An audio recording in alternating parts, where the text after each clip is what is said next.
on? Mike Jimenez here. Good buddy Sean Quintero with us. This is the Alamo City Sportscast coming at you from the west side of San Antonio, Bexar County. Normally, we have a 2-minute intro that people jump onto, but the fact of the matter is that we're doing this from my house because Joe is on vacation. He's on daddy duty driving back from Kansas. So we're going to wait a couple of minutes before we really get going, make sure that everything's working correctly, making sure that people come in on the chat. Sean, how you doing, my man? I'm doing good, but looking at this thing, it looks like we can be brothers. It can be. We've only known each other for, 30 years. Yeah, something like that. Dude, has it been that long? It's been a long time. Has it been that long? A lot of nights playing basketball, that's for sure. So Joe is texting me right now. Did I log in? So I am checking to see, are we actually on right now? Let me check. We are on. We are on right now. So things are going. So let me see if we are on Twitter as well. But we're going to get going in a couple of. We're going to get going for sure. Okay, yeah, we are on everything. Okay. We are. So I'm going to text Joe right now. We are on live. Okay. Where do we see the comments? So the comments coming in. There we go. There we go. People are there. You go. So Garrett is reaching out to us right now, saying that we are on, and Chris Gonzalez letting us know what's going on. We're going to get the show still going in about a minute or so. Get some time for people to get on. Typically, we have that 2-minute intro that Joe produced and lets people know that the Alamo City Sportscast comes from San Antonio, west side, Bexar County. Also lets people know that they can actually tip us, can get the show going. There's a lot of technology that's involved in this. But for those of you who don't know, this is Sean Quintero.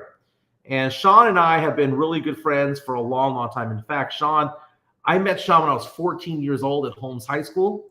And he's a big part of this podcast, whether you guys know it or not. He sometimes comes out on the stream of the private chat that we have here on YouTube. By the way, we're 894 subscribers strong. But on top of that, this is the guy that helped get us Goldberg. This is the guy that helped get Frank Harris on this show. So part of the interviews that we're getting is because Sean has been proactive in meeting people and pitching the idea of them being on this show, and they're saying yes. So I want to thank you for that. But so since you've never done a podcast, so we'll let people know you were a little bit nervous coming into this because you're like, dude, I've never done a podcast. And don't get me wrong, I drive the show, so I'll talk 70% of the time. But I think this is a good idea to give a tutorial on how to do a podcast. So for those of you who've never had a podcast before, I used to have a radio show. So I got some really good coaching from Rob Thompson and good coaching from Jason Minix and Ryan Nagel and especially Rudy J. They would always say that the first thing you need to do is welcome people to the show and then list the agenda, right? Okay. Just give the menu of items that we're going to talk about today. So coaching involved, but for me, it's just jump right in. Exactly. Okay. Exactly. Yes, I've been coached, and now you're being coached by me. Okay. Perfect. So the first thing you do is you do what's called setting the table. So what are we talking about today? Today we're talking about the fact that the NBA Finals are set. Boston Celtics, Dallas Mavericks are going to get going in several days. They're going to have a little bit of a break between now and then, but the Mavericks took care of the T-Wolves yesterday, beat the living crap out of them, took care of them handily yesterday. So we're going to get into that. Kyrie Irving, I asked the question. There's a poll on my Twitter account, MJ Acquired Taste, asking the question, is Kyrie Irving already a Hall of Famer? Or is this chip, does he need to win 4 more games, get that second ring to legitimately become a Hall of Famer? We're going to get into some entertainment news. Yesterday, we announced the fact that Lenny Kravitz had announced the fact that he is no longer having sex, that he's gone 9 years without having sex. It's a long damn time. That's a long time. But now there's a famous rapper from back in the day who's clowning on Lenny Kravitz, saying, what the hell are you doing, my man? Use your pecker. Let your pecker fly. Do something. So we'll get into that as well. Obviously, those who are on the private chat that we have here on Facebook and on Twitter and on YouTube can chime in and be part of the show. And if you have any questions for Sean, because Sean, like I said, has known me since I was 14 years old. If you have any questions about who I was as a kid, this guy would know. Already getting one from Mario over here. Okay, so Mario Cavazos reaches out to us and says, Sean, since you went to Holmes with Mike, please tell us something embarrassing that Mike did during your time there. You know what? We will get there. Yeah, That's an end of the show type of thing. Let me write down some notes Plus, here. I need to think about that. Embarrassing high school moments. I'm going to put that down as on our to-do list for today. Did have breakfast in the hood, though. Lupitas. Okay. This morning, papas con huevo with cheese and bacon. Had carne guisada with cheese and guacamole. A little upsetting to hear that because I thought after this we'd be going to lunch. Yeah, I'm going to owe you on one. I'm going to owe you on one when it comes to it. Yeah, you look as disappointing right now as my dogs do that are outside right now. Yeah, you won't let them in. It was drizzling. You know what? It's perfectly fine if they're outside when it's drizzling. You know why? They're animals. They'll be okay. But people asking the question, how big was that girl that beat up Jimenez at Oyster Bay? Oh, my goodness. I wasn't there at Oyster Bay. How evil can Mike be? Okay. I mean, here's the thing is once high school kind of let out, I think we kind of went separate ways. You moved out of state. Right. And it wasn't, I didn't move out of state right away, but I think I had a different group of friends than you did. So as far as like the clubbing thing and maybe going out to bars, I don't think we went out too much like that. No, and even to this day, we go to Pete's place every once in a while and get some drinks, but kind of reconnected since I'm going through my divorce. And by the way, we'll also be talking later on about the reaction to me saying that June 1 is the start of teacher mating season. There was a guy that reached out to me on Twitter yesterday, super offended, and I told him to shut the F up. And I said, the unfollow button is on the top right. He was like, you know what you should be talking about how teachers are underpaid and how they should be uplifted and how awful of a job they have and the bad parents. And I was like, dude, it's an effing joke, man. It's actually not a joke. It's true. Teacher mating season is a legit thing.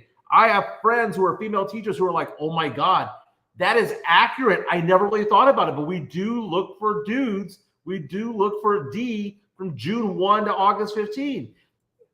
My female friends who are teachers, several of them have said that is actually fact.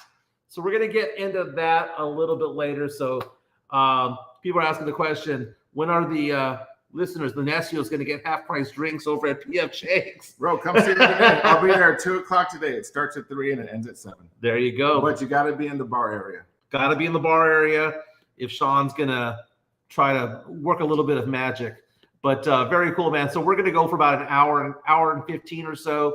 And sorry, I'm still trying to get used to this technology along the way. We miss Joe because Joe is the guy that runs all the technology and pushes the buttons while I just sit there, look pretty, and I start talking. And you guys see me surfing the net while I'm doing things. I can't even surf the net while doing this, right? So I'm going to have to look at my phone. But last night, man, Game 5 of the Western Conference Finals,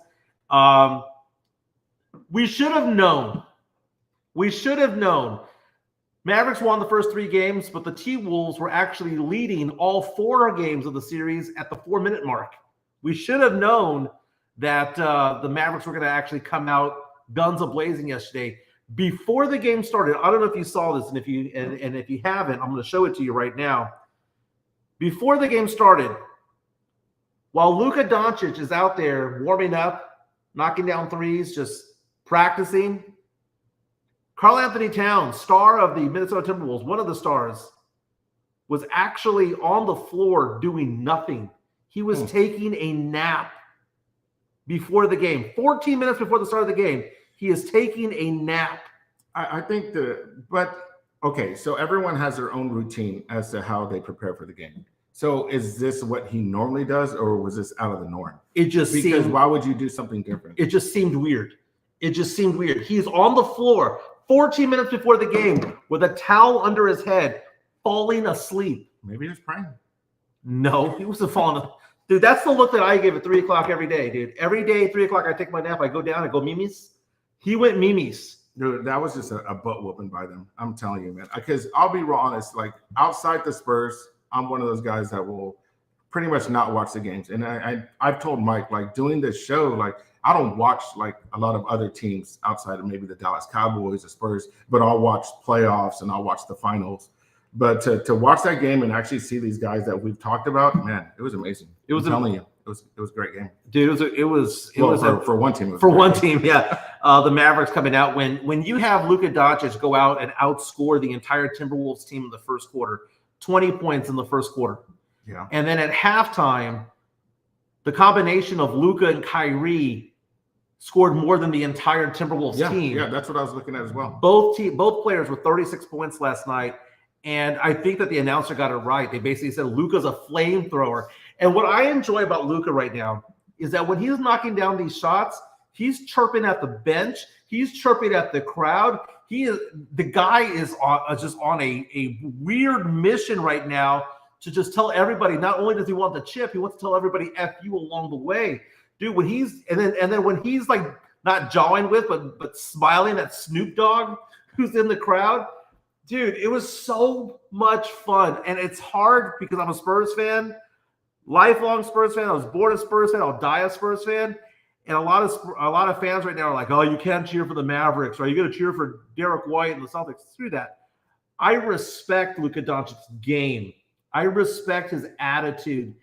And to see that he's been able to convince Kyrie Irving to play team ball.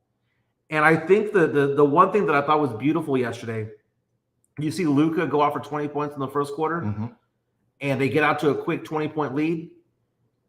They sat Luka for about 6 minutes, and they gave the ball to Kyrie, and they said, your turn.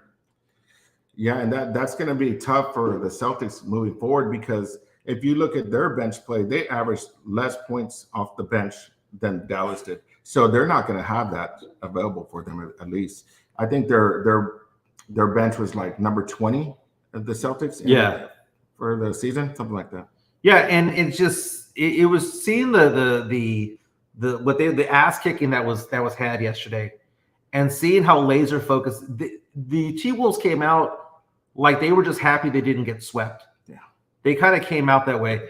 Lots of comments coming in. Chris Gonzalez saying Cat was like your dog. He likes the cold floor. Others are saying defensive player of the year. LOL. But on that Luka thing, one thing I do want to say is that I had never really witnessed it, but when I was watching that, and you could see like how they always showed Snoop, dude, like the crowd liked it. It was crazy because he was like jawing at them, but they freaking enjoyed it. They respected him. Yeah, it was a respect. Like you couldn't. You don't want to see your team get its ass kicked, but at the same time, when you're witnessing greatness, you're witnessing greatness. Garrett from the Netherlands, we got some international flavor today. Luka has that Jordan mentality. He's a killer. We've got some fantasy talk over here by Rue Dog saying 4 firsts, 4 seconds, and Devin Vassell for Luka. Dude, I would do that in a heartbeat. Mario saying Luka is low-key Nesiel. Sif coming out saying Celtics in 5. Now, let's talk about this real fast. The Celtics, I saw this tweet that came out today that was talking about the fact that the Celtics making the finals should not be considered to be impressive. Yes, they were one of the best teams in the East, if not the best team. But Giannis went down with an injury.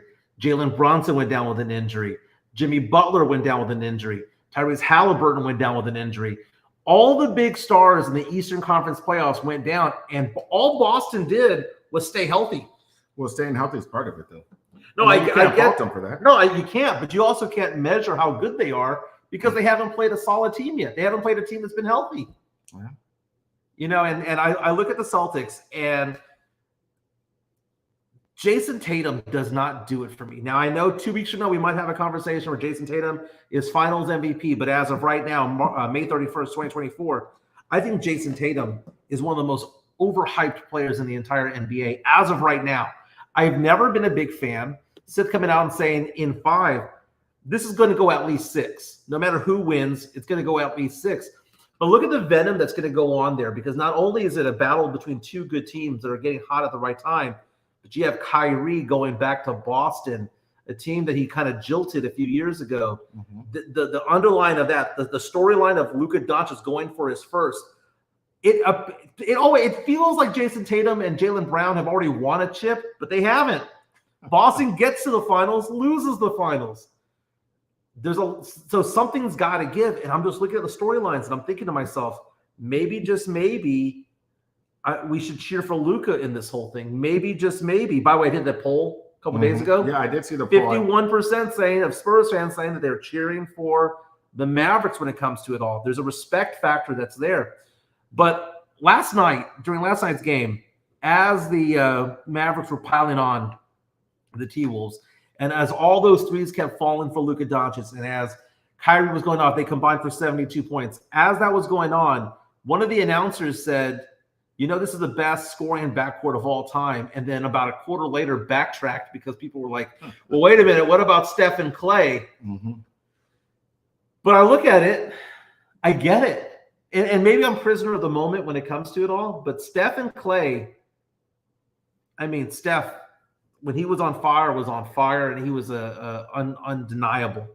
But there's something that Kyrie brings, something that Luka Doncic brings, that I look at it and I think to myself, this is different.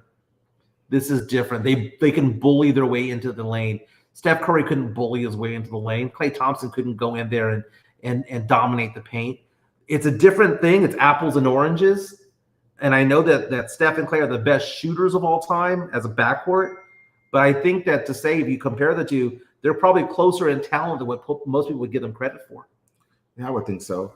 But even on that, the 20-point quarters to me is like unheard of. But it's not. When I started looking back at it and I started, who has the most? It's actually Steph Curry.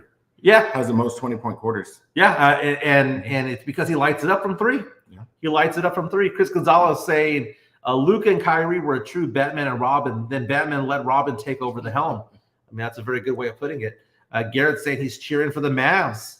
Sith reminded us that they were ranked number 1 the entire year, but they haven't proven it to anybody of substance, right? Jesse A says, let the Mavs get this chip with Wemby. We are on the rise, and San Antonio Mavs rivalry will be back. I hope so. Yeah, I hope so, but look at how far we are. Now, our good friend Carolina Teague pointed out the fact yesterday that she was out there saying that, last season, Dallas didn't even make the playoffs, if I'm not mistaken. Dallas was like an 11 seed, didn't make the playoffs, then goes on and does this.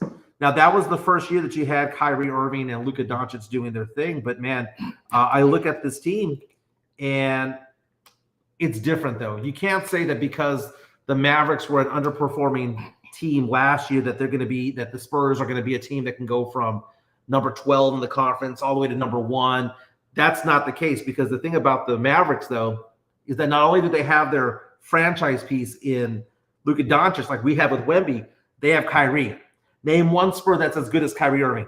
Not even close. No, not so, even. So to say that, they went from 11 to this, I get it. That is a mathematical truth of it all. But I think as fans, we want the Spurs to sit there and have a better record. And I sit there and I look at these comments sometimes that come on, and they're saying, they're going to be a 42 winning team next season. And that, honestly, I want that, but I don't think that's going to happen. I sit there and think 30, 35. 38, 35? Mm-hmm. Well, last year the Mavericks were 38 and 44 on the season, so that is accurate. They had a losing season. They went from a losing season to Western Conference champs. Spurs are not going to do that without a Robin, because as they're saying, some of the listeners are saying, there's a Batman and Robin type of thing going on between Luka and Kyrie. We don't have a Robin.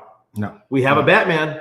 We don't have a Robin. And the idea that the Spurs are going to go out there, I saw Spurs Culture on Twitter ask the question, what does this, watching the Mavericks play, watching the T-Wolves play, what does that make you think about what the Spurs should be doing in the draft? Because you see what these teams have been able to accomplish. And my response was, the Mavericks didn't draft Kyrie. They traded for Kyrie. Mm-hmm. Gatford, or they didn't trade for, they didn't draft him either. And you look on the other side, Gobert was not a guy that was drafted by the T-Wolves. Now, you can say that they have really good drafts. The Mavericks there with Lively, who, by the way, went an entire series without missing a shot, which was weird. You have Luka that they got on a draft day trade. They didn't draft him, but they traded for him on draft night. So it's kind of the same, kind of like the Spurs did that with Kawhi Leonard back in the day. But I look at all that, and I'm thinking to myself, there has to be a mixture of the two. If the Spurs are going to go out and just try to build a team via the draft and not get top-tier free agents, not make a trade for a top-tier guy, or get him a Robin, Spurs aren't going anywhere when it comes to it. The Spurs will forever be a plotting team because Wemby can only do so much. He's only one player. Yeah. But at the same time, like when he first came in this season, it's not like he came in and he goes, this is my team. As we saw them progress, it's because, expectations were set and what he expected from his other players. So, I mean, even if you get some other people in, I don't know, man. I still feel like they're going to do a great job just because, playing for Wemby and his expectations would be a lot more. I don't know. It's hard for me to sit there and explain it, but that's just how I see it. And I went back and I looked at Tim Duncan and where he was his first season, and they didn't make the playoffs. Right. But then they sat there and they shoot up the next season. And the same can be said. Well, LeBron was it was that case. LeBron, they had a losing record. I see that now. Tim, they did make the playoffs the first year with Tim, if I'm not mistaken, because he won Rookie of the Year when it came to that. He was it was like a 35 game turnaround or something like that. But there's an interesting question right here by Mario Cavazos asking the question: is Jason Tatum's game boring to what they used to say about Tim Duncan's game? The difference that I see about this one, Mario, is the fact that Jason Tatum, when it's all said and done, you can give the ball to Duncan in his prime to finish the game, to get the bucket, right? I mean, I remember that shot, that three-pointer. He never shot three. Remember that 1-3 that he had against the Suns where he just jumps up and he did one of these numbers? You can see Duncan taking the last-second shot. When it comes to the Celtics, last-second shot, that ball's going to Jaylen Brown.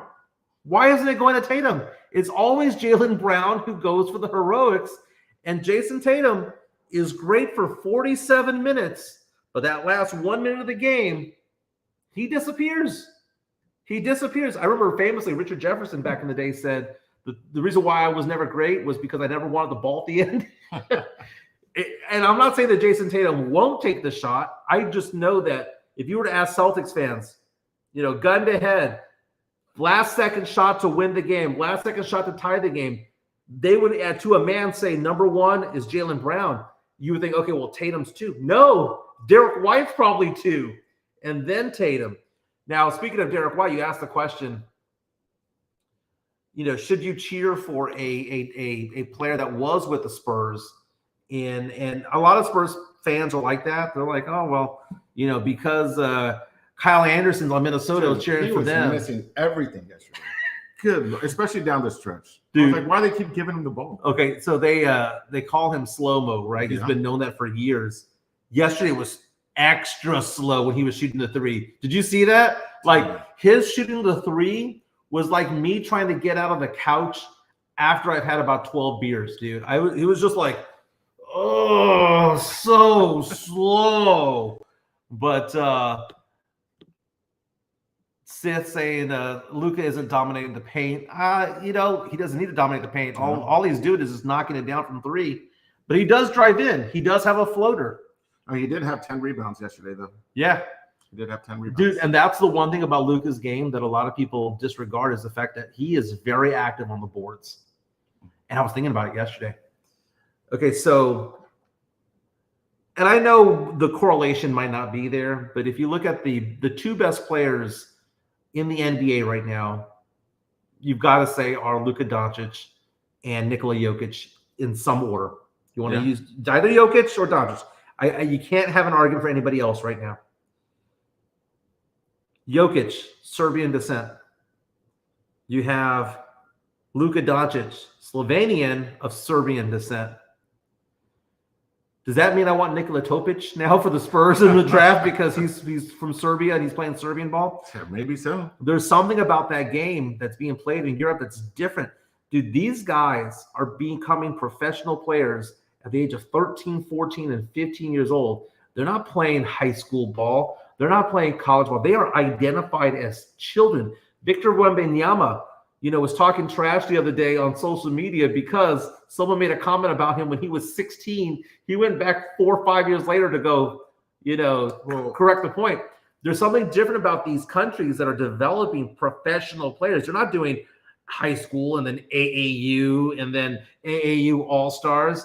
They have a professional ranks, like they're being treated as professionals. It is a factory of players. And it's different in the United States. And we're now seeing, remember back in the day, you and I growing up, you guys, we're the same age. You and I growing up, we used to watch basketball in the early 90s. We used to go to Lou's house and Alex's house and Books' house. We'd go watch these games. And we knew that when the 92 Olympics came around, Team USA, when they played Angola, remember they beat them by like 80 points, and then these other teams are going and like wanting to take photos with them and shake their hand because they knew that they weren't going to win. Now you look at it, there is no difference. In fact, you might even make the argument that the European player is better than the American player right now. I mean, I think I had this conversation with you the other day. Is just that when you go around and you don't see kids anymore at the ballpark or whatever, not the courts though, and there's no line of people waiting to play, the game is not progressing. It's just not. Everyone wants to be on video games or something. I don't know. Yeah, that's what I see. We were driving down my neighborhood, and there's a really nice basketball court. People there. It is paved. It has covered trees all around it. I mean, not on the court, but all around it, so you can get some shade. And you and I would have killed for that in our neighborhood growing up. We had 3 guys there with a net that's all jacked up. You could go over there and buy a $4 net and put that up and have like a really good game. And no kids were there. And I think American kids are gravitating towards other sports. Some of them are gravitating towards soccer. NFL is king in the U.S. And we talked about this with Goldberg a couple weeks ago when Goldberg was on the show. He was talking about the fact that his son plays baseball and that he was not star rated in how he's now going to Colorado to go play for Deion Sanders' team. But he said, I didn't get a star rating. He didn't get a star rating because he didn't go to the camps. Because he was playing baseball and Bernie Champion was making its way through the playoffs. They got knocked out by Kerbil Tivy.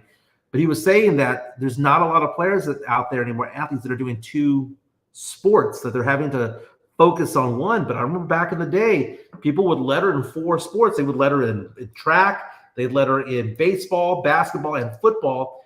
And now if you're playing football and you're 6'4", 6'5", 6'6", you're choosing football, you're not playing basketball anymore. Yeah. If you're choosing soccer, you're not playing basketball anymore. Then you add the fact that the AAU system, which I do officiate, by the way, sucks.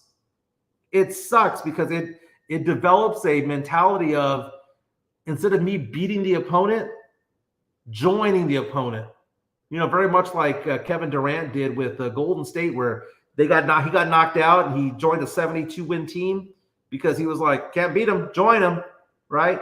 It's the exact same mindset. Meantime, in Europe, we saw this. We should have seen this with the coming of Giannis. Like, we're going to look back in time when the history books are written about the NBA. We're going to look back and the door opened when Giannis and Nikola Jokic entered the league, because who were drafted ahead of them? Yeah, Giannis was the 15th pick in the draft, and Nikola Jokic was second rounder. I mean, I think we saw that early on with Tony Parker. He was a professional at 15. Tony Parker, Monty Ginobili. So we had a good question right here that was asked by one of our followers. Jesse A. asking the question, if you were a GM, would you want a dominant front court or a dominant back court? That's a great question. And the answer is yes. just yes. But how about this? Would you rather have a dominant backcourt where you have the 2 guards that are legit, like Kyrie and Luka, or would you rather have a front court that's legit, like Cat and Gobert? Maybe that's not the answer. Maybe just 2 really solid front court pieces. Or is the magic having one of each? Is it having one legit guard and one legit front court guy? I don't know, man. I feel like that's where the game's changed the most, because in the past you had to play both sides because the game was just more physical. Now it seems like, I don't know, you can kind of pick and choose. But I mean, you want both. I mean, in my eyes, you sit there and you talk about this guy Castle all the time. Now, I can only say that I've only seen this guy play once, so I can't give too much into it. But when I saw his movement, like off the ball, like on the offensive side, I wasn't too impressed. But you sit there and say, well, this guy's NBA ready. Well, if we're going to Stephon Castle, he wasn't the number 1 offensive option on that team. You had like a Klingon and whatnot that were down low. So they didn't run a motion necessarily offense, but whenever they do give him the ball and he's in transition, he has very good vision. He makes the good choices. He doesn't turn over the ball, and he knows how to finish a break. And he isn't a big old puss when it comes to putting the ball in the hoop. He will throw it down. But when you look at on the defensive side of the ball, he's locked down. That's why I like him. Is because he has an NBA skill set already right now. But I like that question about which is better, is a front court or dominant backcourt. You look at the Denver Nuggets, who have been very good as of late. they've had the ability of having one of each. You know, they have a stud Jamal Murray. They've got a stud in Nikola Jokic, and they've had a little bit of everything in between. Add a little bit of Aaron Gordon. Garrett saying that we need better defense, talking about the Spurs. We need a little bit of everything.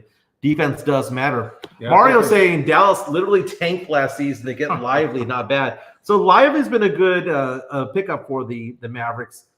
And he got knocked out of the game a couple of games ago, game 4, concussion type of thing going on. It was either game 3, game 4. It was really ugly. Karl Anthony Towns kneed him in the back of the head.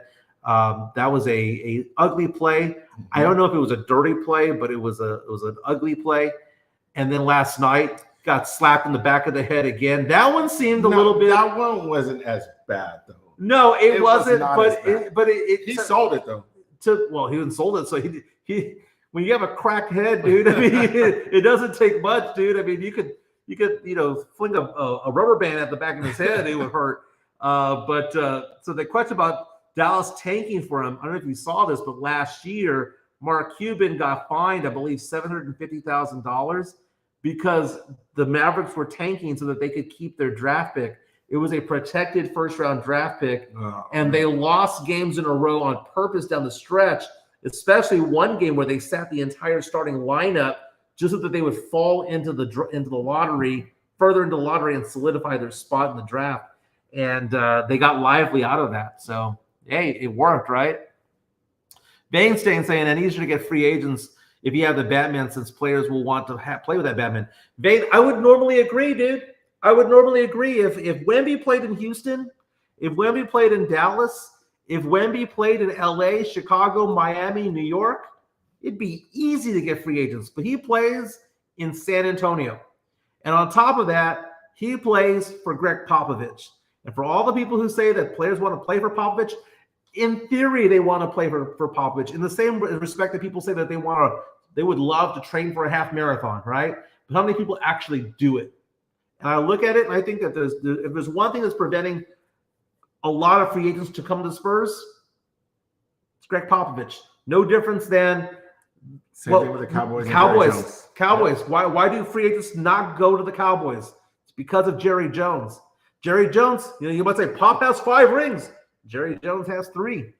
The similarities, the parallels between the Spurs and the Cowboys right now are kind of scary. Not on the field, not with the Wembys or anything like that. I'm talking about how the team is run. Very similar. I just think people want to play, and when you sit there, and I'm not saying it's playing with coach, but I think it's the way he runs his system. And to sit there and people want to sit. I want to play 82 games. I don't want to go somewhere and play maybe 68 or 72. They want to play all the games. I mean, the Spurs free agents of the past several years, they could take a look at it and go, well, what have the Spurs done with free agents? Well, DeMarre Carroll ended up not getting played. You had Thad Young not getting played. You had Devontae Graham last season not getting played. So if you are a C.D. Osman getting getting decent minutes one game and then none the next, you look at the free agencies, and people think that that NBA players are going to look at Tim, Tony, and Manu and go, oh my God, I want to join that. Tim's been gone for a while. It's been a decade. The Spurs last won their last NBA Finals in June of 2014. These players that are out there right now that are free agents were in middle school. They weren't growing up with the Spurs. They were in middle school when the Spurs tailed off. And that's the thing, the mythology of, oh, well, they want to play for Pop. It's BS. It's BS. It is politically correct to say, but it doesn't mean that that's what they truly believe. And it just kind of throws me off. Got to get some love to Jeff Garcia from Locked On Spurs and Ken's 5. Don't forget to follow him on Twitter or on X or whatever you call it, X or Twitter, or to go on to Threads at Jeff G Spurs Zone. It's your daily content when it comes to Spurs coverage.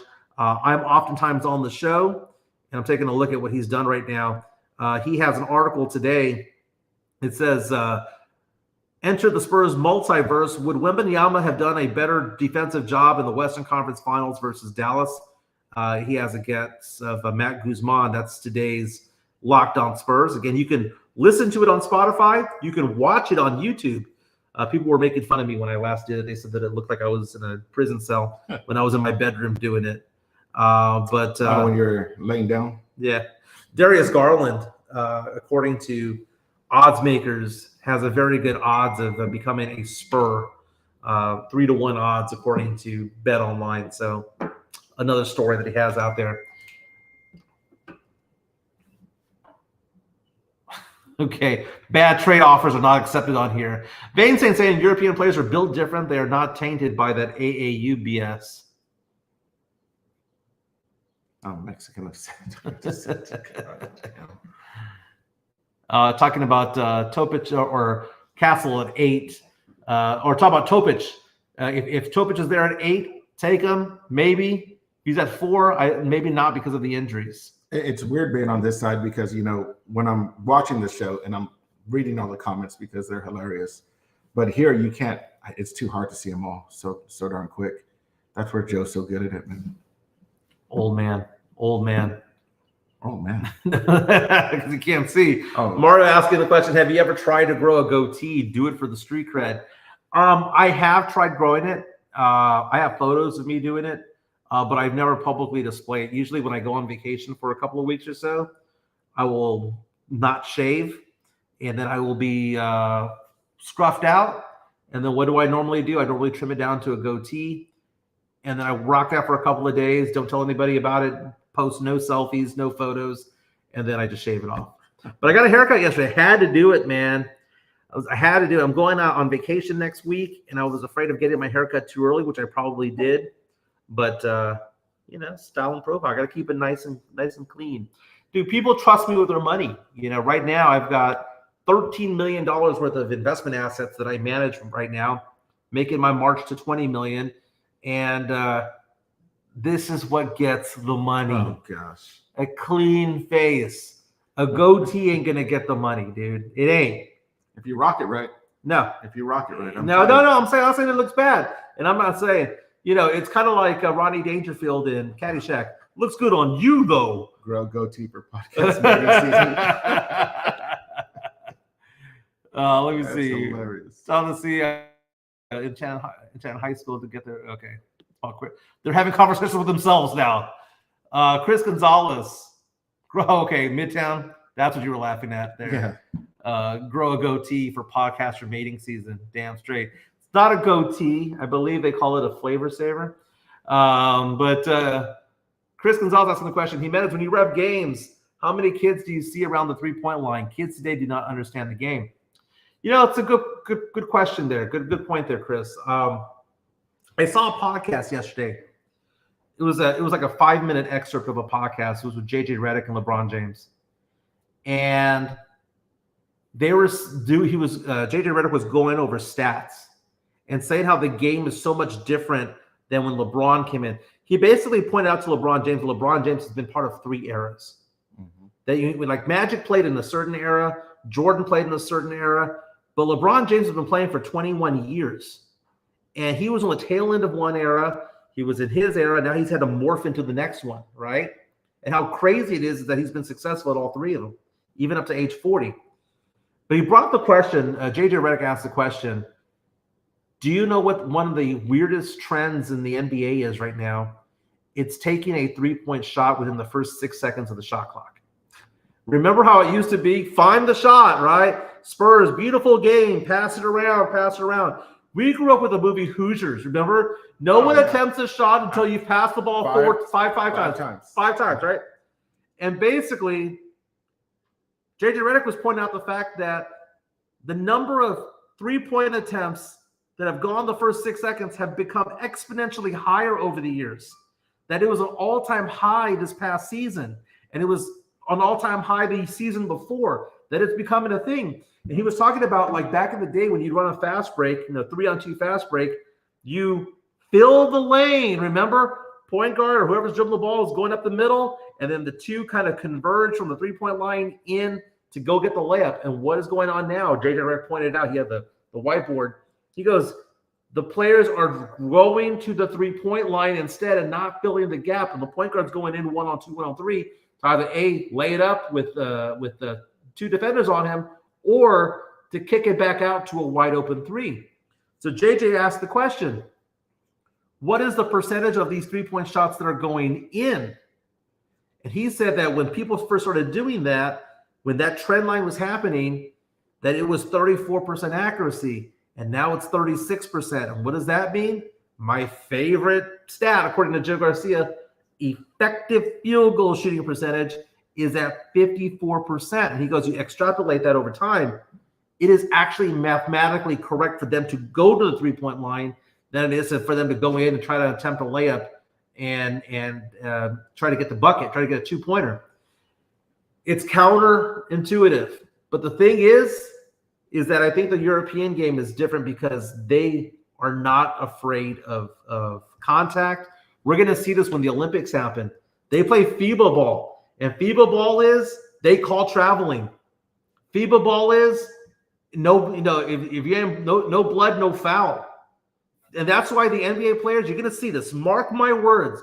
The NBA players are going to go to Europe, going to go to Paris to play in the Olympics, and they're going to be crying like babies the first 2 games because they're going to be like, they didn't call any fouls down low. It's because they get coddled in the NBA, and that's those Serbian leagues, those Turkish leagues, those French leagues. They beat the living crap out of people, which is why Victor Wembanyama had no problem going in down low and playing center because he's been getting his ass kicked for 15 years already. Since age 15, he's been getting hacked in the back and pushed around. He ain't no punk. He's a tough kid. Wemby is tough because he played in Europe. Oh, man. Dude, those European players, I don't know, man. I just kind they of play better ball. I also see it like, okay, so if you watch the game yesterday, Yeah. and especially the first half, so every time like Dallas would get the ball, like off a rebound, they're shooting down the court.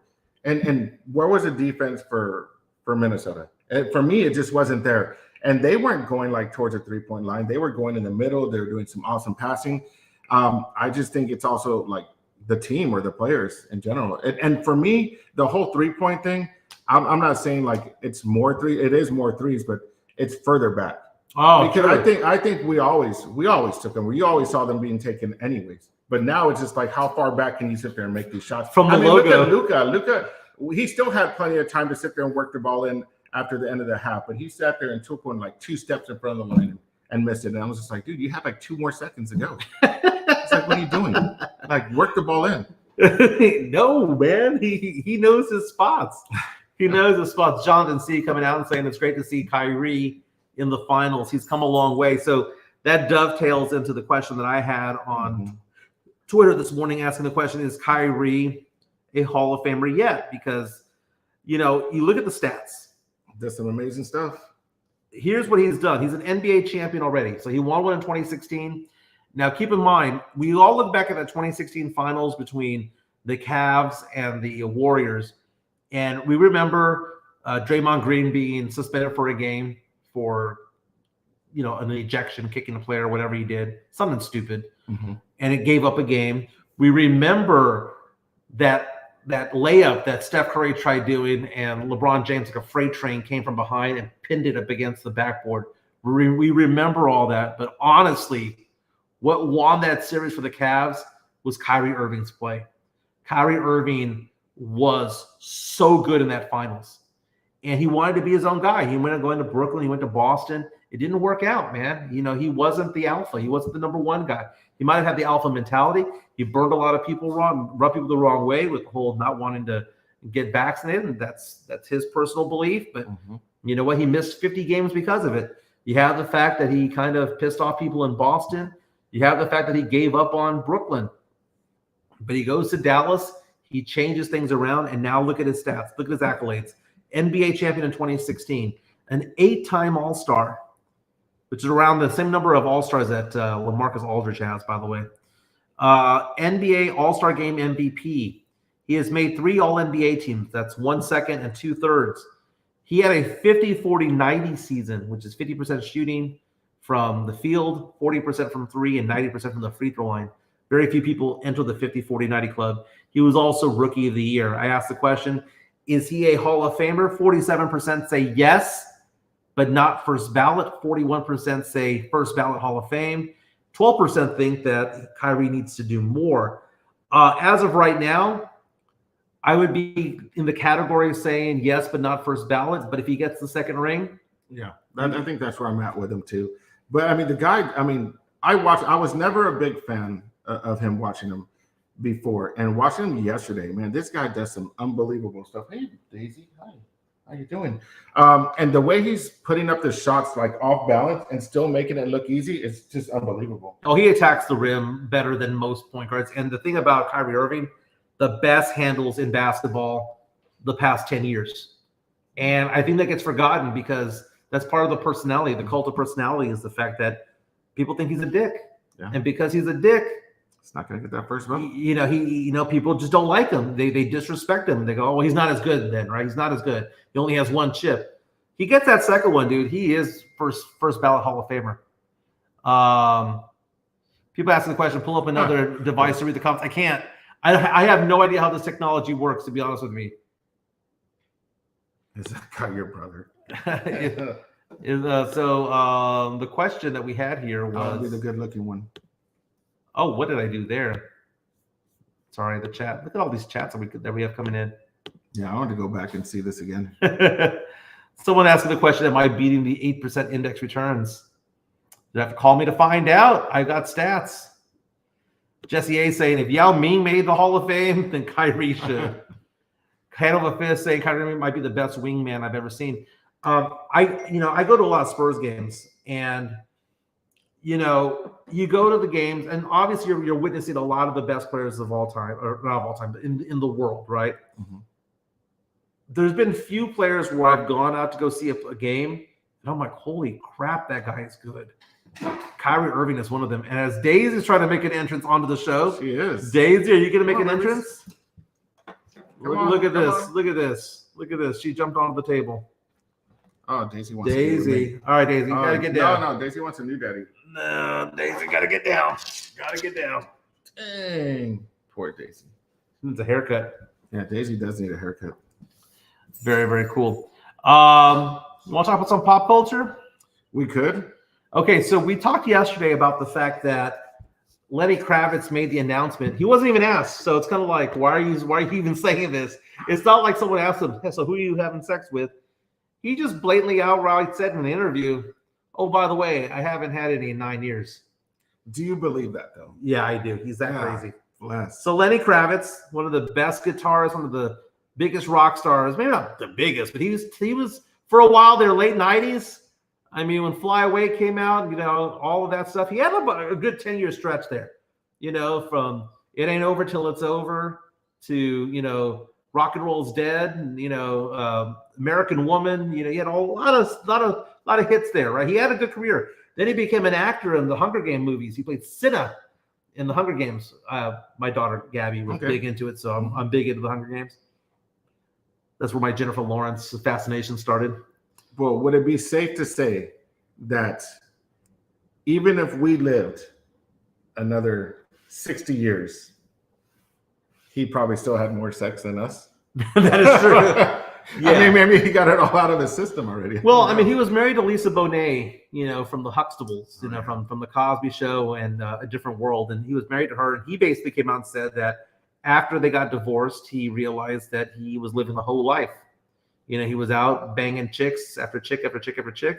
He decided that he didn't want to do that because he kind of felt like he needed to be on a spiritual journey.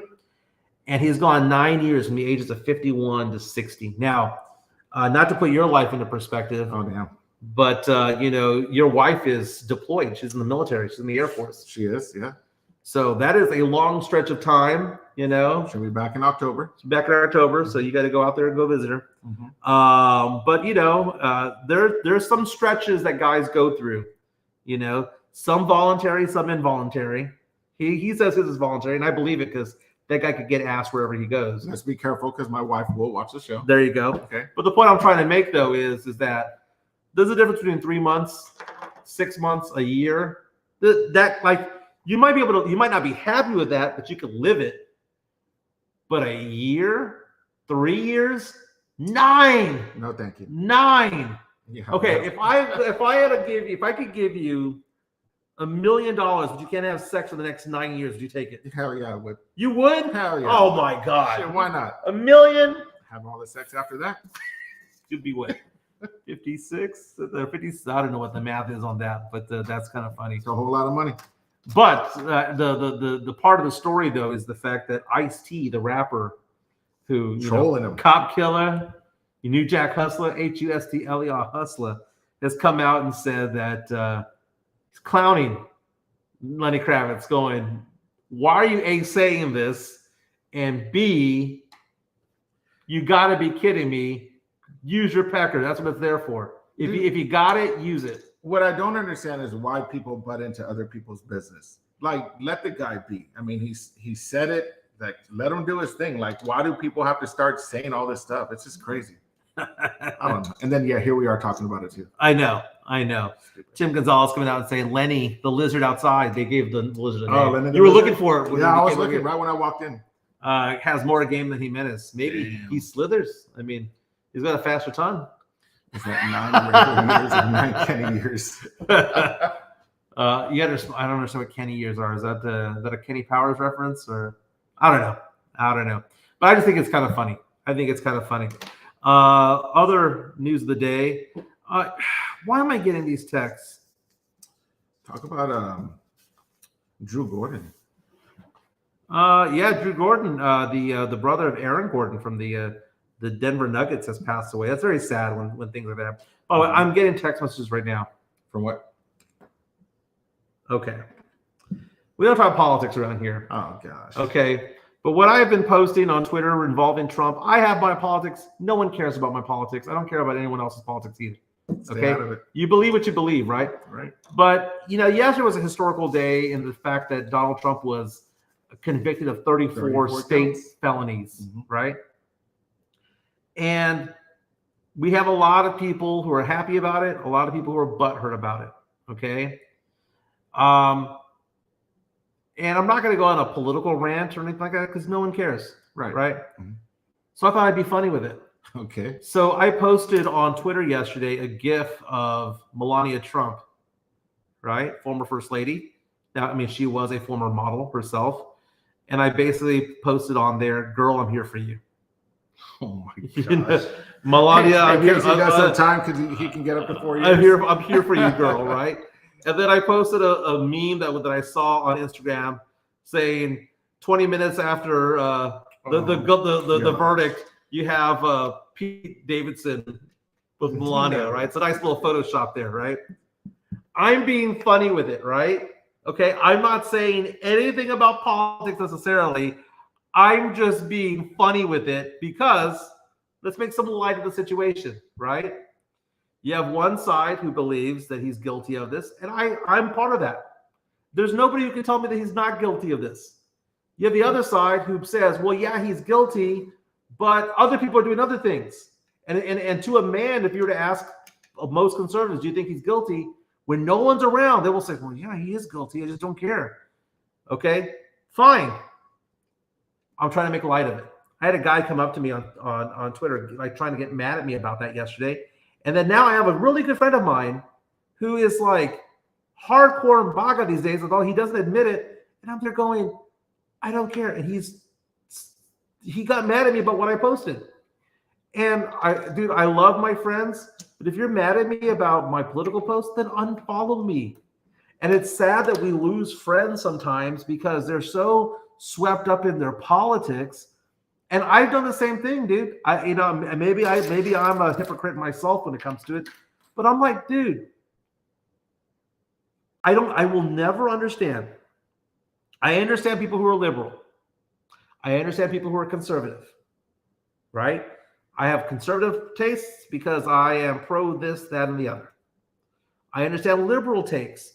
I'm pro this, that, and the other. But one thing I'll never understand is treating somebody like they're a god. That I'll never understand. That's what a lot of MAGA people are doing. So my friend, who is like really hardcore into it. Wait, do I know this friend? No, you don't. Okay. You don't. But I'm like, why? He's texting me right now during a podcast. He knows I have a podcast, so why is he texting me during it? And he's mad because, quote unquote, I'm ruining his algorithms because of of what I posted on there. And I said, no, what ruined the algorithm was that you commented on it. Okay. What did I post? Did I post that Trump is a criminal? Did I post that Trump is this? Did I post this, that, and the other? No. I posted a GIF of Melania Trump, a meme of Melania Trump saying, girl, I'm here for you if you need me. Okay. I'm making light of it. And they're getting so butthurt. And the thing is that when you get a group together, you ask them, did they do it? No. But then if you pull them one by one, ask, hey, do you think you did it? Guess what they all say? Yeah, but I don't care. That's the weird thing about it. How can you even say that if are you there in the courthouse listening to every single thing that's being said or looking at every piece of evidence? And if you're not, you really can't say much. And you know, I just try and stay away from the whole politics and religion type thing. Look, all you got to be is a good person.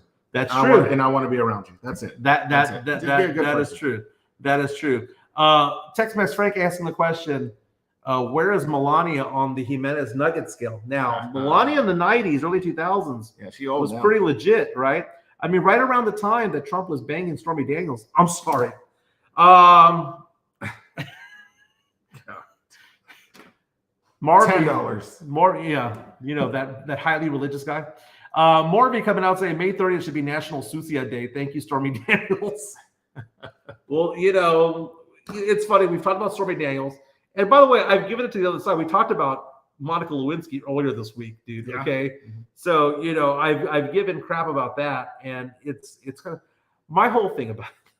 Where's the dress now? That's what I'm like for my friends who I've known for many, many years to text me that they don't want me to put things on social media, go fuck yourself.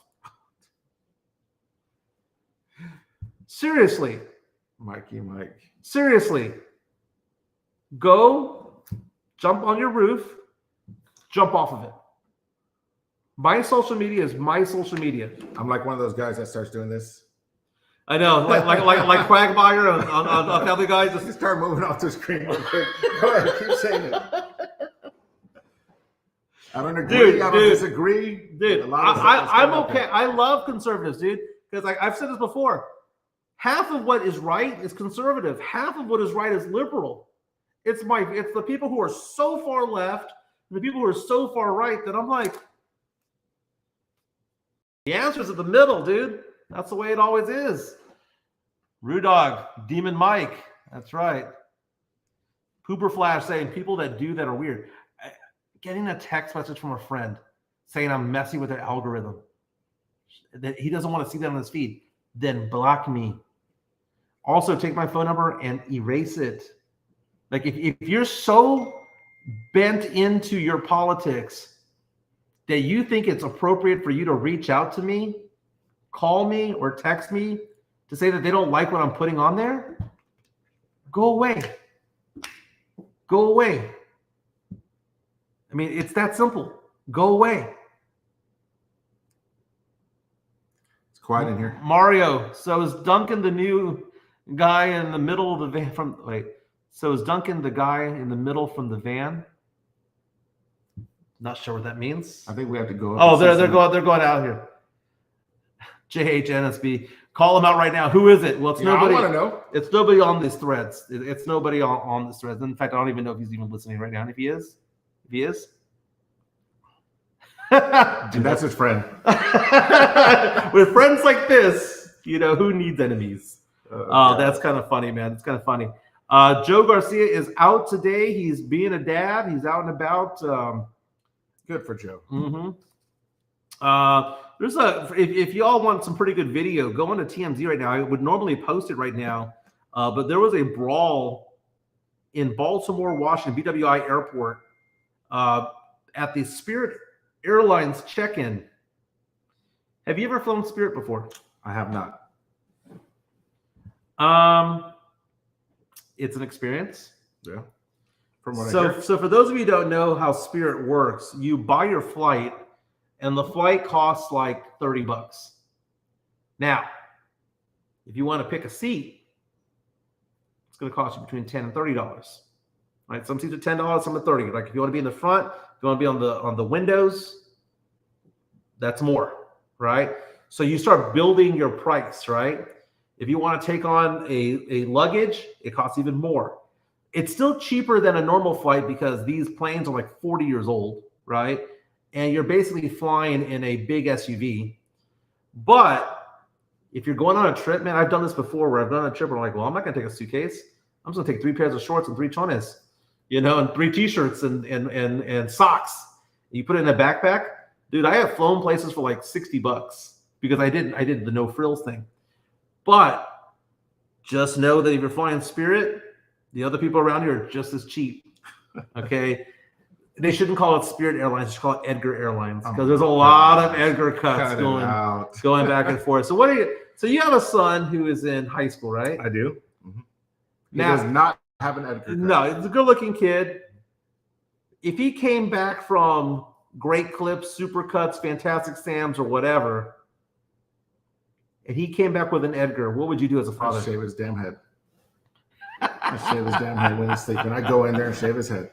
Sam Smith saying that BWI is ghetto airport in the DC area. They do have 3. Dulles is the nice one. Rude Dog coming out and saying like Frontier Airlines, man.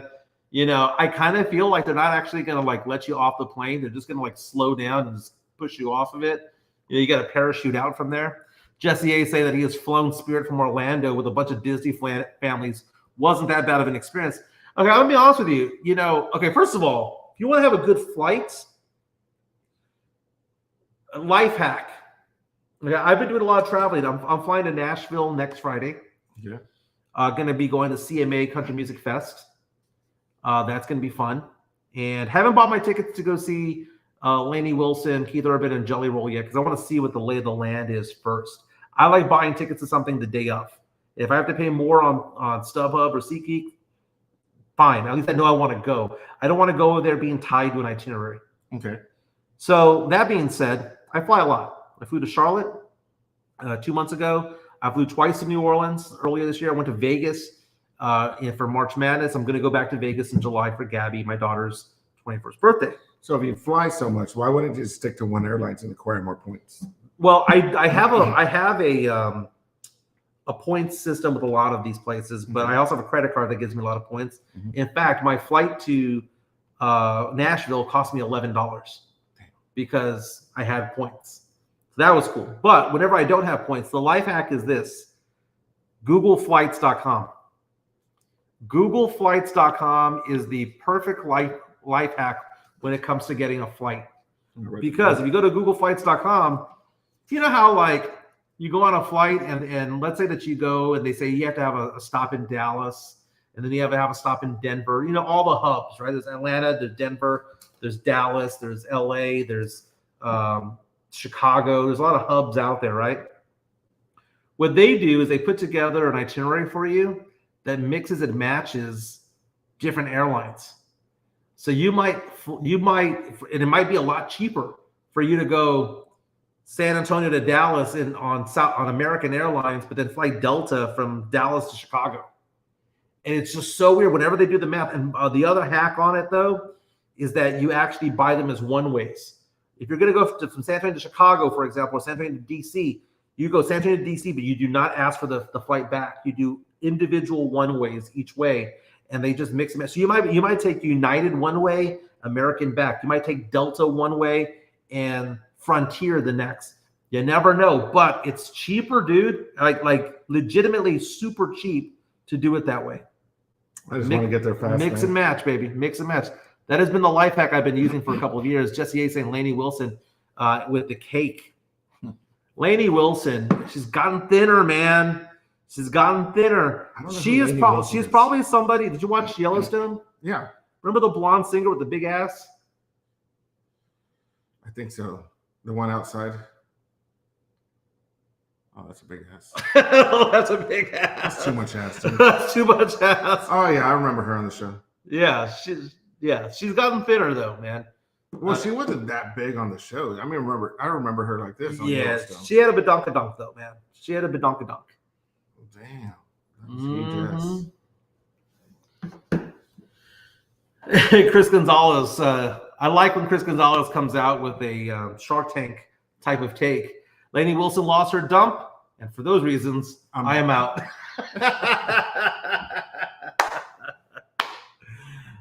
Lainey Wilson, I mean, she's hot, but man, back in the day though, she had the dump truck.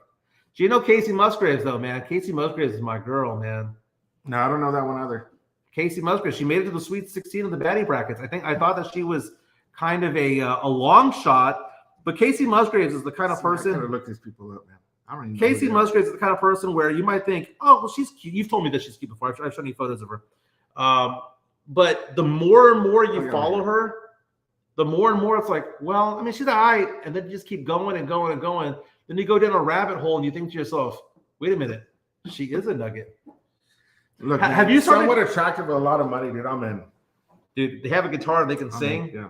Okay, so have you started using the word nugget in your common vernacular? And by the way, those who are watching right now on our YouTube stream, reach out to us and ask. I'm going to ask the question: do you use the phrase nugget? Has that vocabulary? My wife has asked me if she's a nugget. Say no comment. Your wife is a nugget. Of course, You've done good. Of course. You've done good. Absolutely. She's a hottie. Yeah. So you've known me since I was 14 years old. And people are asking for embarrassing moments and whatnot. I've tried to think of one, and I really, and I know this is going to sound bad. Like the only thing I can sit there and say is I could tell a story about like when we're young, we all like go to our friend's house and we may stay over, right? And I remember the first time like I'm at this guy's place and he starts playing like Bryan Adams and Mariah Carey and the Police. Right? And at that point, I'm looking for the nearest exit and saying like, I don't know what I'm getting myself into. And what do you listen to now? Bryan Adams, the Police. Yeah. Definitely not Mariah Carey. Starship. Oh no, I was never a Starship guy. Man. Come but on. You knew that I had a Mariah Carey fetish when I was in high school. Mariah Carey was like my celebrity crush from like 93 through about 97, right? From basically Emotions to Honey, or Emotions to Fantasy. I did remember something. So I don't know if he's ever talked about it on the show, but there was a time where we went on a band trip. To New Orleans, and it happened to be it was March Madness. Yeah, so we're going there, and we were supposed to be chaperoned, but they let us kind of just venture off. What chaperones? Right, yeah, what chaperones, right? They wanted to do their own thing too, probably getting drunk. But Mike walks into a bar to go watch a game and starts looking around, and at that point he realized that it was a different kind of bar. How do you say it? Okay, so correct. It was very Blue Oyster. Yeah, the Blue Oyster, is that from Police Academy? Yeah. So 4 hours later, we pick him up.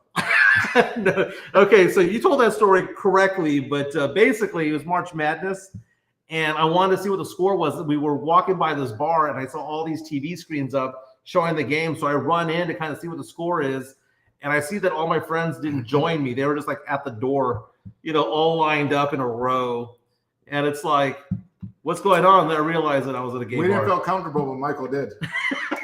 Now, it's funny that you mentioned that because I remember going out with some friends a while back. These are people that you know, but it was a bunch of couples when I was with I think I was with my ex at the time. I'm not sure, but I think so.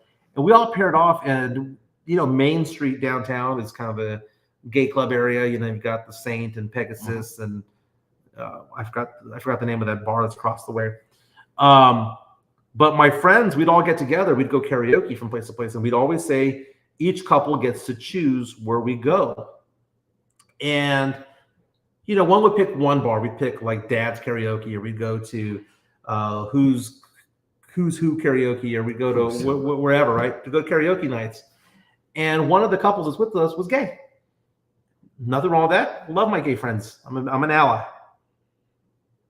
But when it came time for the gay couple's turn to decide where we were going to go, they asked the question, can we go to a gay bar to do karaoke? Because apparently Pegasus has karaoke. So it was funny because like a lot of the couples there, including me and my ex, were like, yeah, we're fine. It's your turn to pick. So we went to Pegasus and we saw that some couples didn't show up. And later on, they said that they weren't comfortable. And to them, I say, because it's like you could be friends with them at Dad's karaoke, but you couldn't be friends with them at Pegasus. Climb up to the top of your roof. Hopefully it's 2 stories and walk off of it. Seriously. Yes, dude. Seriously. And those are probably the people that call into my phone, text me saying that they're getting mad. So so Pegasus ended up doing karaoke there. And it's funny because, me and Mike, our good friend Mike. Which one? Count. We used to go to gay bars every once in a while just to pick up girls. For one? Well, you know what it is? The girls were there with their gay friends, right? Their besties. And at the end of the night, they're looking around going, is there anybody here straight? And me and Mike would be there at the corner going, no, man. Jimenez was that guy rolling around the parking lot at 2:30 a.m. waiting for everyone to come out all drunk and stuff. Who can I get now? God damn, bro. Oh, man. Go to Grand Central Station and just ride that parking lot.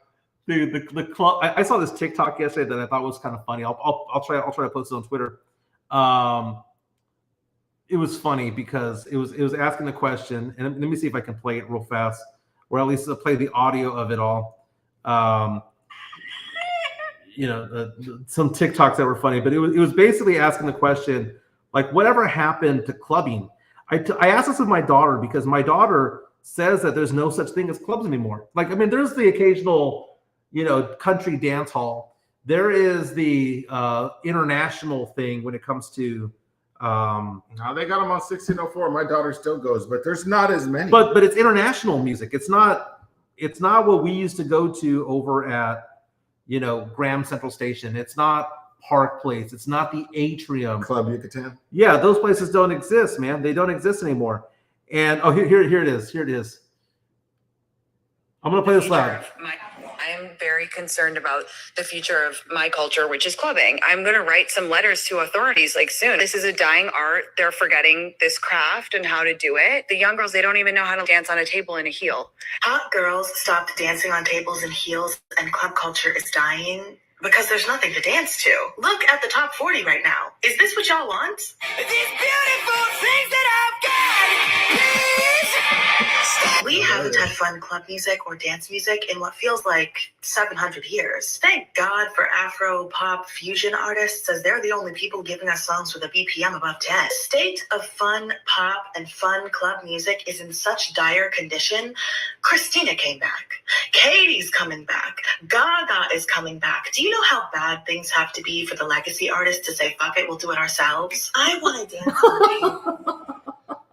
So I thought it was funny. It's this rant this girl went on saying that pop music is so bad that there's no dance clubs anymore because, okay, if you're going to go to a dance club, you mentioned your daughter goes to along Like 604. House or something. The Stone Oak, right? So right. They're playing Bad Bunny.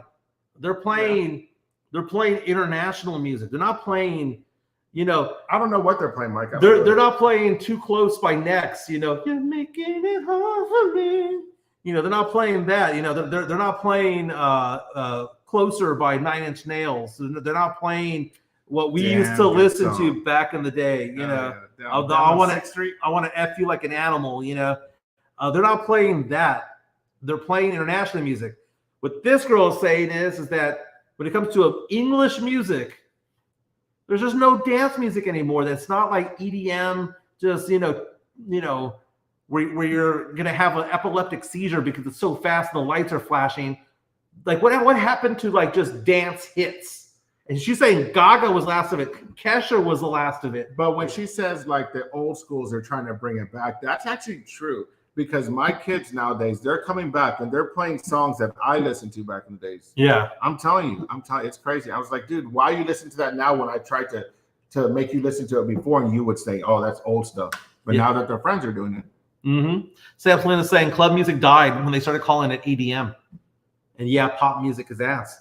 I mean, EDM, and I've gone to I haven't been to, but the Electric Daisy Carnival in Vegas. I've been there at the same time, and it looks like a fun time, right? Like it seems like they're going to be high off their ass. but they're not going there to dance. They're going to go get high off their ass and just like melt in the sun. It's different, man. Jesse A coming out saying, Kesha, we need you. Dude, James Pledger, if you're listening, my boy, you and I love Kesha. Dude, I sing Kesha every time I go to your house. I don't know that. You didn't even sing last time. You know why? What's the name of your dog? Timber. So whenever I walk into your house and your dogs greet me, I say the same thing. It's going down. I'm yelling Timber. Why? I sing Kesha every time I walk into your house. Timber Lucas. Because Timber's your dog. Timber Lucas. Dude, music is different, man. Music is different. Now, here's the thing. We had a guy. Remember I told you that a friend of mine got all mad at me, got all butthurt because of Trump? And again, I made light of the situation, not by saying this, that, or the other, by just saying, Melania, I'm here for you, girl. Or Pete Davidson is already hooking up with Melania, right? It's funny, right? It's fun. But they get butthurt. Now they're texting me, right? Guy reached out to me yesterday because he got mad because I mentioned that June 1 through August 15 is teacher mating season. And he came up to me on Twitter, this guy I've never met before, but he has followed me for a while, and says, I cannot believe you posted it. This is very, very condescending. This is very disrespectful to the teachers. You should be talking about how they're underpaid. You should be talking about how they need more resources and how there's bad funding. You should be talking about, and they're going, shut the fuck up. He got turned down by one of them. Like, seriously, calm down. Like, get a sense of humor. The Trumpers out there are getting mad because I posted a Melania gif. Get a sense of humor, man. Get a sense of humor. And I told this guy, and I'm very nice on Twitter. Dude, I get so much grief, more grief than 99.999% of people. And it's because I have a certain attitude. And when I had my old radio show on San Antonio Sports Star and even here, I say things that people don't like because I call things out. Like I wasn't a big fan of Sohan and still kind of on the fence about him. Stuff like that, and it pisses people off, right? Kawhi Leonard, when his jersey retired, pisses people off. I get so much hate on Twitter. And I don't mind the roasted thing, all that. I don't care. But yesterday, I was on one yesterday. Because like yesterday, when somebody couldn't just like, he didn't like come at me and like say, oh, he did come at me a little bit. He was saying that I was an idiot and all that stuff. I don't care when people say that. But when somebody doesn't have a sense of humor and says that they hate me, why are they following me on Twitter? And if I'm popping up on their page, it's because they follow me and they read me. So it's kind of weird how that is. So I responded back with, seriously, STFU. You know? And then he got all mad, bent out of shape. And I said, the unfollow button's on the top right. Just click on it. Just click on it. Unfollow me. I don't care. You do things for clicks. I don't get paid for clicks. What the hell does that mean? And then what pisses people off, Sean, that they meet me in person, and guess what? They love you. They love me. Now, Pisses people off in person too. but then they love me anyway. Now, talk to me about, we're going to be doing the UTSA tailgates. We have our season tickets to UTSA River Football. We do, yes. So a part of their schedule was released yesterday. Talk to the people about my behavior at UTSA football games. Honestly? Yeah. Or you want the mic version? Honestly. I mean, it's hard to say. There's different types. I mean, you come in, most of the time huffing and puffing, sweating. It was a long walk. Asshole. and all of a sudden, this guy like has Easter eggs in his pocket. And this is no joke. Like, you're sitting there like you want a shot. He goes, oh, yeah, hold on. And he just starts reaching in his pockets and pulling out all these shots. Like he's got these cargo pants still because they hold more pockets. They're not. But, I mean, that's basically what it is, man. We have a good time out there. We show up. We have some drink and we have some foods. His behaviors, that's good. You walk around. I'll say this. I walked around with him twice. And both times, and this is what gets me. We're on the upper level getting shots one time. This guy comes up, hey, man, I love your show. No, Jeff Garcia says I never get recognized. No. So this is true. But his reaction was like, oh, thanks. That was it. Not like, hey man, appreciate you watching. Oh, dude, I always do that. No, dude, and I want to say it's probably because your eyes were bloodshot red. Oh, okay, if I'm drunk, that doesn't. You probably had a few, but I was like, dude, this guy's telling you right now that he left your show. Oh man, you're saying that I big time dude. somebody? No, man, you big timed him, bro. You big timed him. No, don't talk to me right now. It's funny because I remember last year going to the UTSA football game and I'm midstream in a piss in a trough. Yeah. And this guy's pissing next to me. He looks over at me and goes, dude, I like your show. And you probably gave that guy more time of your day. I like what you're working with too. UTSA schedule has come out for this upcoming season. Did I get my tickets then? Texas State, UTSA, that's a game to go to in San Marcos. Are we going to make the drive up I-35? And We which are. team do I cheer for? Because I got dual allegiance. Bro, come on. Dual allegiance. I graduated from UTSA. But we're from San Antonio. But I'm from San Antonio, and I go to the UTSA games, but I lived in San Marcos, and I went to Texas State for 2 years. So I wear maroon a lot, and I wear the blue and orange a lot. I win either way. That's what I'm saying. The UTSA has a game against Kennesaw State, whoever the hell they are. What is that one? The game September 14th against the Texas Longhorns. HCU, the 21st. East Carolina after that. Then they've got Rice, Florida Atlantic, Tulsa. Home game against Memphis. Home game against North Texas. They've got a home game against Temple. And then they're on the road against Army to end the regular season. Dude, that Army game was crazy. Dude, it's so great when San Antonio shows up for that, man. You know, and when you had Frank Harris, and I remember like going to their first few games, and you're just like, dude, like, why isn't this guy playing? Get him out there, and then to hear his story, man, I just felt freaking horrible afterwards. You felt weird the fact that he and I got along. Like the number of people who reached out and said, why does Frank Harris like have a liking to you? And Joe Garcia pointed out, he goes, people didn't realize that Frank Harris was 80% Jimenez. Like he called him my doppelganger. One of the great lines though was when I told him I was only 3 shades off of him. Oh, gosh, dude, that was hilarious. I'm invited to the cookout, man. What can I say? You, man, Sam Flynn's asking the question, what year did you graduate from UTSA? Well, I graduated Holmes in 95. I failed out of SAC in 96. Went back to St. Philip's in 97. Ended up going to Texas State from 98 to 2000. Moved to Corpus Christi. Went to A&M Corpus Christi.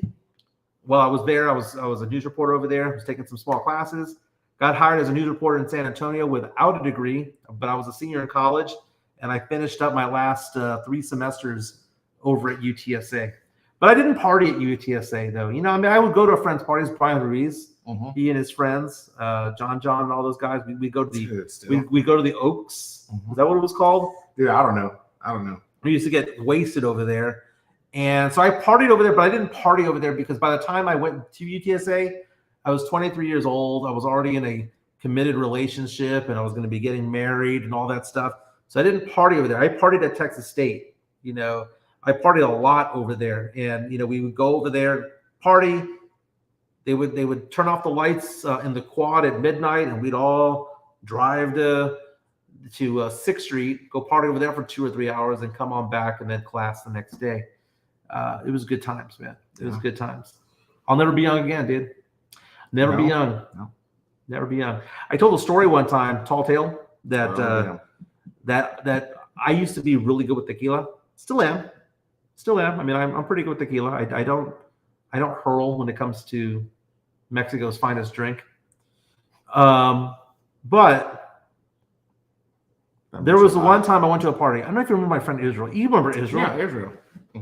So Israel was my roommate in Corpus. He moved out there with me.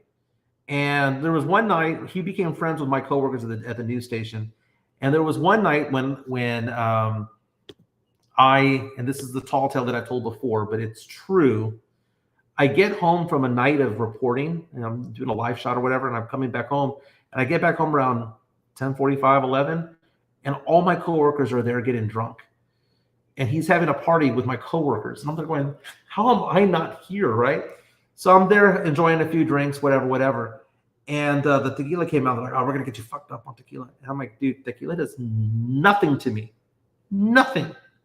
Now, you've seen me drunk off my ass recently. Yeah. Okay? Tequila never does it for me. I get drunk on Fireball. I'll get drunk on bourbon. Vodka. Yeah, that will all, give me enough, I'll get drunk on it. Tequila, you can line them up for days. does nothing for me. It's just like Shawshank Redemption, disappeared like up and disappeared like a fart in the wind, right? Tequila does nothing to me. So I had mentioned that to my friends over there, and I said, so much so that you can give me 10 shots and I won't get sick. And they're like, well, we'll line them up. And I said, even better. I said, you can give me 10 shots. I'll go run a mile. I'll come back over here and be perfectly fine. I'll do your taxes. I don't care. Like, it does nothing to me. So they bet me that I couldn't take the 10 shots, run a mile, because right next door to my apartment complex, there was one building over, and then there was a middle school there and had a football track there. So, 4 times around a mile.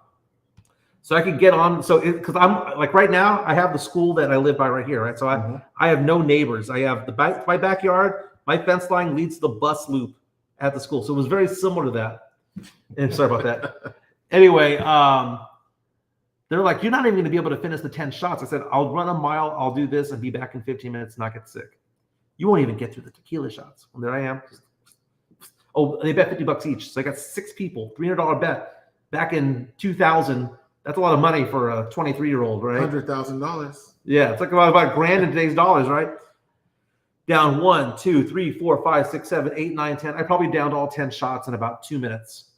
And at the time I was a younger guy. I could run a mile. Like right now, if you say what's the fastest I could run a mile, last year I did it in like 9:40, right? Probably I could run it right now in about, if I put on my shoes right now, I could probably run it 10:30, 10:20. Back then I was running 7-minute miles, And I ended up jumping the fence, going onto the track, and I ran 4 times around the track. I come back, I jump over, and I'm back in my seat, sweaty, and I'm there, and I got like 3 minutes to go. And they're like, oh my God, he did it. But the rule was I cannot throw it up. And they spent 3 minutes, all 6 of them, doing gagging sounds, hoping that one of them would like trigger me. And I just sat there like, $300 rich. I don't know, man. 10 shots, that'd knock me on my boo-boo. That'd knock anyone. Well, but I think everybody has that one drink that it's alcohol. It has nothing to do with drinks. Everyone says that, but it's alcohol content. How much are you consuming in your body? It has nothing to do with what kind it is. Drew Show says a drunk guy remembering the 4 times he ran around a track means he barely made it 2 times. If anyone's ever seen Beer Fest, he's buried when he comes out of the bar all drunk and stuff. No, that's you right there, bro. You thought you were good, but they were probably laughing at you because you were all Nah, dude. Even to this day, tequila does nothing. It does nothing to me. Nothing. No, I'll line up 10 shots tomorrow. You give me 2 vodka. You give me 2 vodka drinks, 1 vodka drink, and I'm drunk off my ass. It's the same alcohol content. I mean, what are you talking about? It's just a different thing, dude. It goes down a different pipe. Oh my God. My liver processes it differently. It's because I had kidney stones. It reacts. His liver discriminates. Jesse A asked a question. Alcohol. What is the go-to drink at PF Chang? PF Chang's. I always say Chang. I always leave the S off. Oh, so if you're going for the happy hour, then I would just sit there and get something like if you wanted the beer for $5. But I mean, my wife's favorite is going to be what we call the Midnight Ritual back in the days, which is made with gin, and it has 2 ounces of it, so it's a pretty strong drink. We have the Rising Dragon, if you like a pomegranate margarita, has some rosemary smoke, so that's also pretty good. I don't know, man. There's a ton of drinks. Whatever type of liquor you want, just come on in. We'll figure something out. What's the Japanese old fashioned made out of? That's an Iowa 45 Japanese whiskey. Real good stuff. So I mean, it's just a bitter. It's just the regular bitters, orange bitters, the simple syrup. It's good stuff. And that has smoke though. And it does have smoke in it too. And if you do go to PF Chang's, because not only is it a good place to drink, but there might be a lot of teachers there. Teacher mating season from UTSA, you get the professor. Begins tomorrow. Teacher mating season. Go get yourself an elementary school teacher. Oh, go get yourself a high school teacher, middle school teacher, because I'm on the dating apps. Love Undercover. One of them was a freak. We do the dating apps, right? They're all teachers right now, and they all joined like this past week. You know why? They got to lock down a dude for the next school year. They've got from June 1 to August 15 to make it happen. They got to lock down the dude. They got to lock down the D. Meet the teacher comes around. They're too busy. They're too busy. Yeah, I guess that's our new happy hours. Meet the teacher. We'll call it that. We'll put a banner. Yeah. You know, it's funny. Teachers are interesting because I've dated some in the past. Mm-hmm. They're interesting people. They're nice people. Yeah. Kind of crazy, but they're nice. Every girl's crazy. Hand over fist saying he hasn't been to P.F. Chang's since 08. Come on over, buddy. Now, not just any P.F. Chang's, the bar area at the one at La Cantera. Who knows? You might run into Goldberg there. Oh, Who knows? You might run into Frank Harris there. Or Billy Madison is one of our regulars there as well. Very cool. Very He cool. likes to hang out at the bar as well. I just realized it's Friday. What you got going on this weekend? I'm working. You always say Actually, I'm probably going to be taking off Sunday. So it could be a day with my boy, take him out to the driving range, show him how to swing the clubs. Yeah, I suck at golf, but Powered by Fireball. powered by Fireball is what the golf pro said. I actually have no plans this weekend. I'm just thinking about it. I normally have something set and ready to go. Maybe I'll do my packing for my trip because I've got 4 days of fun over there in Nashville, so I'm looking forward to that. Want to know how much work I'm going to do over there because one of my companies is based that I'm affiliated with. Yeah. Is based out of Nashville, so I'm gonna go check them out while I'm over there. Do a little bit of work, a little bit of play. It's going to be 90% play. Yeah, I'll be Carolina at the end of the month. Not Carolina Teague, South Carolina. South Carolina. To go hang out with my his wife. missus. Like she is deployed, but she's stateside. So. Oh, tell me what she did this past weekend. She was recognized, if you will, at a NASCAR event. Well, yeah, it was the Coca-Cola 600 series that they had over there. Actually, Mr. Trump was there. So what they had is they had like the armed forces go because of Memorial Day, and some people had like the families of maybe some fallen veterans like on the car, but they had everyone announce the driver. So my wife pulled Ty Giggs, so he was the #1 driver. So it was real funny because someone wanted that person and was asking her to switch, and she said no. But, so she was the last one announced, but real cool stuff, man. It was awesome.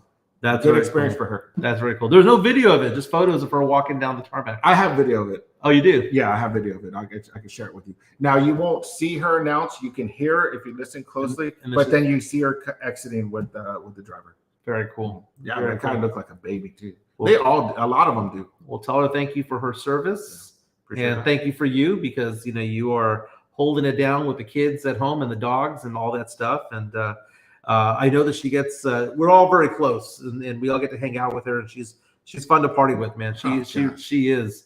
I know that she probably misses all of us because she hears the drink, she sees the drinks flowing, and she's like wishes that she was there. But she's done a good job, doing a very good job. Mario Cavasso saying that he's going to go to the Missions game tonight. David Robinson Mission jersey giveaway. David Robinson, one of the owners of the San Antonio Missions, along with Manu Ginobili. Oh, nice. Sam Slynn is saying that he'll be there too. Maybe I'll go do that. Maybe I'll go to the Missions game. Oh yeah, go eat a hot dog. Mario's asking questions. What about the Italian restaurant at the Rock? Oh, asking me that question.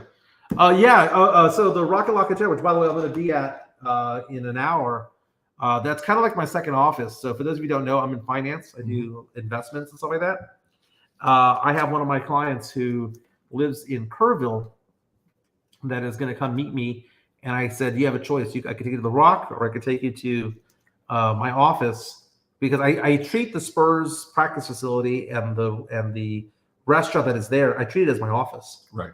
And I go over there, I do business over there, and we're going to go over there. So right across the way, so at the Rock at La Cantera, they have the Spurs practice facility, they have the Spurs club, and then on top of that, they have the courtyard where people watch the games and the food trucks and all that. They opened up a new Italian restaurant. I was there last week. It hadn't opened yet. It was ready to go, but they needed to put in some new furniture, some additional furniture. So it's supposedly Tuscan, which if you ask me the difference between Tuscan and Italian, it sounds like the same to me. I don't know, but Tuscan steaks are amazing. Yeah. Drew's asking, is it Sean or Sean? Actually, none of the above. Yeah. AUN. It's SHAUN. Hey, you know what though? What did close? I don't know if this matters to anyone, but the Rustic. Oh, the Rustic closed? The Rustic closed. That was a popular place for females at Celtics. So the traffic is just killing business over there. And, Wow. Yeah, they closed down, man. The They rims are are- no longer open. The rim sucks. Yeah. Like it was cool when there was probably 50% of the stuff there. I used to go to Tiago's over there. That was good, man. That was a good place to go get a burger. They had the greatest tableside guacamole, but it became so congested there. Like, why is there a Target? Hey, Why man, is there there's a- a lot of stuff? why at the is there a Rim. It's Nord- not horrible? Why is there a Nordstrom rack? Oh, God. Like it takes so long to get in and out of that place. It sucks. Now I am thinking about going with friends to iFly. Okay. I've never done that before. I've never been there, but I've been to Andretti. And how do you say Andretti's? Yeah, that's pretty good. That was nice. That was a good experience. I took my son there some years back for his birthday and had a good time. I might get my swim on. Hey, that's what I'll probably do this weekend. Is probably find an excuse to be at a swimming pool. Maybe go lift some weights a little bit. But dude, you're no longer a podcast virgin. Nope. Popped it. Very nice. What'd you think, Ben? No, it's good. It's good. Appreciate y'all. It was good. You know, this is what happens when you work with a semi-professional. You know. Hey, everyone, have a fantastic weekend out there. Don't forget to hit the like button on the way out. Tip the dealer if you want. Again, that doesn't go to my pockets.